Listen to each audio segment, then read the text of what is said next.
Hello नमस्ते म किशन ढकाल स्वागत छ तपाईलाई मेरो च्यानल केयरछप नेटवर्कमा। आज मैले तपाईलाई चाहिँ पछिल्लो समयमा चाहिँ धेरै कुराहरू चेन्ज भएका छन् जुन नियमावलीले लिएर र धेरै जना व्यवसायले महत्त्वपूर्ण रूपमा हेरिएको जुन 5 वटा जुन बिड प्रक्रियामा भाग लिने डकुमेन्ट कहाँ चाहिँ छ र कुन चाहिँ कसरी भर्ने भन्ने कुरा चाहिँ धेरै जनालाई जिज्ञासा लागेको र धेरै जनाले सोध्नु पनि भएको छ। कति जनाले फोनमै सोध्नु भएको छ भने कति जनाले चाहिँ मेसेजमा कमेन्ट गर्नु भएको छ, मेसेन्जरमा पनि सोध्नु भएको थियो। नर्मली मैले आज यही विषयलाई लिएर भिडियो बनाएको छु। भिडियो अन्तिमसम्म हेरिदिनु होला। हेरिसकेपछि आफ्नो प्रतिक्रिया दिन चाहिँ नबिर्सिनु होला। के भएको छ भने चाहिँ यो जुन संशोधनमा यो धेरैजना अनिल सिर्जना कहाँ भयो भने चाहिँ राज्यले खबर चाहिँ गर्यो संशोधन भयो चाहिँ भनेर भन्यो होइन, तर यो डकुमेन्ट चाहिँ यसरी फिल गर्नुपर्छ भनेर कहीँ पनि सिकाइदिएन। नसिकाएपछि मान्छेले चाहिँ कन्फ्युजन भयो। तर अहिले हामीले चाहिँ भर्नै पर्ने भनेको दुईटा डकुमेन्ट छन्, एउटा होइन दुईटा डकुमेन्ट भर्नै पर्ने हुन्छ होइन। हुन त तपाईँको बिड फर्ममा सानो कन्ट्र्याक्टको लागि चाहिँ बिड फर्ममा चाहिँ लेखिएको छ, तलपट्टि अलिकति एउटा सानो क्लज लेखिएको छ, तर त्यो मात्रै पर्याप्त आधार नहुन सक्छ। त्यो गरिसकेपछि त्यसको भित्रको के छ भन्ने कुरा चाहिँ कहाँ हुन्छ भन्ने कुरा चाहिँ हामीले जान्नुपर्ने हुन्छ। र त्यसको लागि मैले तपाईँलाई स्क्रिनमा देखाउँछु। यो फर्म चाहिँ तपाईँले यसरी भर्न पर्ने हुन्छ होइन। जस्तो कि तपाईँले देख्न सक्नुहुन्छ होइन, यो एउटा क्लज यसरी थपेको छ होइन। त्योभन्दा पहिला अब यो क्रेडिट लाइनको हकमा यहाँ कमिटमेन्ट गर भने जस्तै यो चाहिँ बिड फर्ममै थपेको कुरा चाहिँ we declare that we have been not participate in more than 5 bidding process since 78/12 in March 17 2022 in accordance with ITB 4.10। र यो डकुमेन्ट यो शब्द यहाँ राखिसकेपछि यो सही सिग्नेचर सही छाप गरिसकेपछि तपाईँले चाहिँ यसले क्लियरली के भनेको छ भने चाहिँ तपाईँले यो फर्म भरिसकेपछि तपाईँ 5 वटा भन्दा बढी प्रोसेसमा भाग लिनु भएको छैन भने यसले बुझ्छ। तर यदि हामी त्योभन्दा बढी छौँ भने चाहिँ र यो विवरण पेश गरेको सिग्नेचर यो बिड फर्म त हामीले कम्पलसरी सिग्नेचर गरेर पठाउनु पर्ने हुन्छ होइन। र यदि योभन्दा बढी देखियो भने चाहिँ तपाईँलाई सिधा रूपमा फर्जी कारोबारी मतलब डुप्लिकेट काम गरियो होइन भने झुटा विवरण पेश गरियो भन्ने कानुन आकर्षण हुनेछ र त्यो अनुसार हामीलाई लाग्नेछ। र तपाईँले यो फर्म चाहिँ फिलअप गर्नुपर्ने छ। जुन 5 वटाको ठेक्काको फर्म चाहिँ कुन चाहिँ हो, कहाँ जानकारी गराउने, मतलब कसरी भर्ने भन्ने छ। यो चाहिँ मैले एसबिडी बाट लिएको छु, पिपिएमको साइटमै छ। तर अब हामीले टेन्डरमा चाहिँ टेन्डरको बिड डकुमेन्ट जुन छ बिड डकुमेन्टमा पनि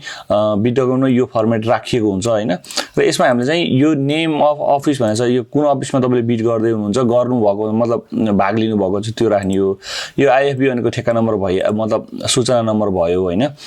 बिड सबमिसन डेट भनेको तपाईँले कहिले सबमिट गर्नुभयो र स्ट्याटस अफ बिड भनेको त्यो कस्तो कन्डिसनमा मतलब भर्खरै सबमिट गर्नुभएको अब इभ्यालुएसन प्रक्रियामा छ होइन, मतलब भनेको तपाईँको पब्लिस भइसकेको छैन होइन, मतलब पेन्डिङ छ, त्यो आफ्नो के प्रक्रियामा छ, स्टिल काम हुँदैछ, वर्किङमा छ, स्टिल रनिङमा छ भन्ने कुरा हो। र यदि अप्सन चाहिँ के छ भने यो चाहिँ नयाँ हाल्नेले चाहिँ कम्पलसरी छैन। यो भनेर चाहिँ के रहेछ भने चाहिँ मैले पिपिएममा अलिक कन्फ्युजन क्रिएट भएको भएर मैले पिपिएममा सोधेको थिएँ होइन। Date of assurance of taking over certificate भनेको छ। यदि काम सकिसकेको भए चाहिँ कहिले सकेको भने चाहिँ यहाँ ल्याउनु पर्ने हुँदो रहेछ क्या, सर्टिफिकेट लिएको रहेछ भने काम सकेको। जस्तै हामीले त अब यो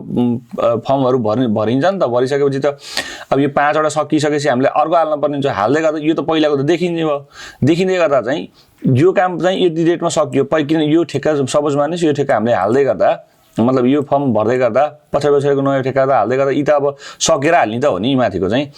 यो अहिले यहाँ तपाईँको केही पनि छैन भने चाहिँ यहाँ तपाईँ फर्म भर्दा यो त सकेको देखाउनु पऱ्यो, मतलब देखिन पऱ्यो सकेकोलाई सर्टिफिकेट कहिले लिएको होस् कहिले सकिएको भन्ने कुरा चाहिँ जानकारी गराउनु रहेछ। त्यसले गर्दा यो फर्म चाहिँ तपाईँले कम्पलसरी भर्नुपर्ने हुन्छ। र यो फर्मसितै अर्को पनि तपाईँले फर्म भर्नुपर्ने हुन्छ। यो पनि तपाईँले यो फर्म पनि कम्पलसरी भर्नुपर्ने हुन्छ। यो चाहिँ बिड क्यापेसिटीमा लागू गरेको फर्म हो, तर यसमा केही कुराहरू चेन्ज भयो। पहिला बिड क्यापेसिटीमा जो थियो त्यो भन्दा पनि अलिकति थोरै चेन्ज गरेर यिनीहरूले चाहिँ निकालेको छ होइन। यो तपाईँले बिड डकुमेन्टमा देख्न पाउनुहुन्छ। र यो फर्ममा चाहिँ तपाईँको अब यो बिड क्यापेसिटी हामीले जसरी भर्थ्यौँ नै त्यही नै कुरा चाहिँ नेम अफ कन्ट्र्याक्ट भयो होइन, कन्ट्र्याक्टर भयो, इम्प्लोइ अब कन्ट्र्याक्ट एड्रेस यो यसरी सबै कुरा चाहिँ तपाईँले इजिली त्यति गाह्रो पनि छैन होइन। र कति महिनाको काम हो, कति काम भयो, के छ भन्ने कुरा यो चाहिँ तपाईँसित नर्मली के देखाउने सबै कुरा कम्प्लिटली फिल गर्न जान्नु भएन भने जस्तै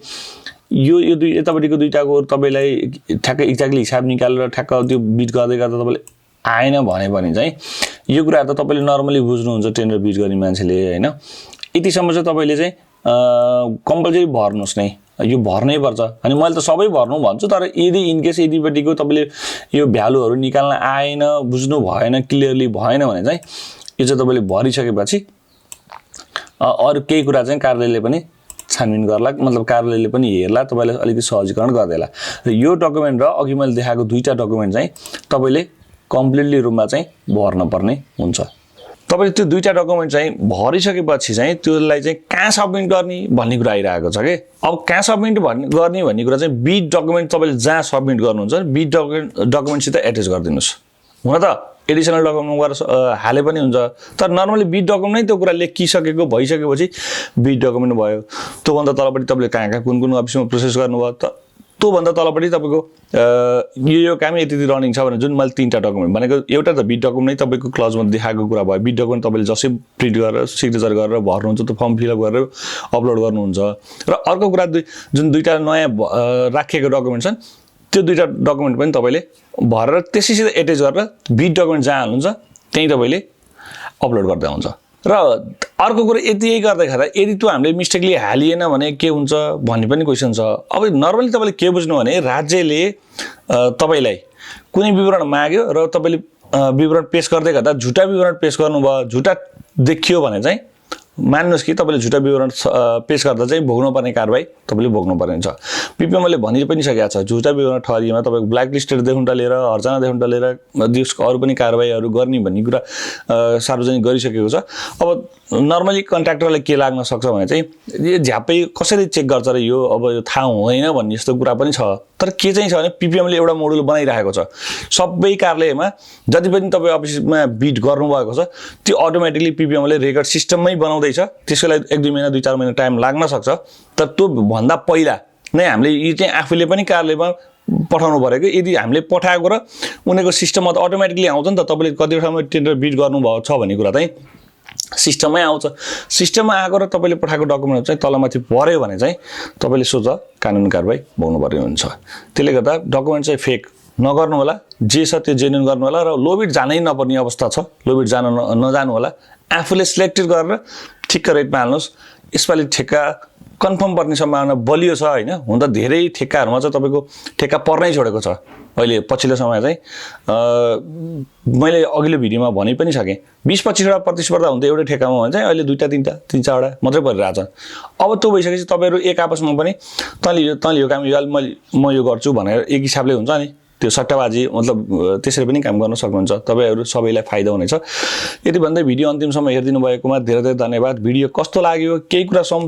सुधार्न पर्ने छन् संशोधन गर्न पर्ने छन् भन्ने चाहिँ तपाईले कमेन्टमा आफ्नो कमेन्ट लेख्न सक्नुहुन्छ र केही कुरा बुझ्नु भएन भने तपाईले सिधै मलाई फोन गर्न सक्नुहुन्छ भन्दै भिडियो हुन चाहन्छु नमस्ते धन्यवाद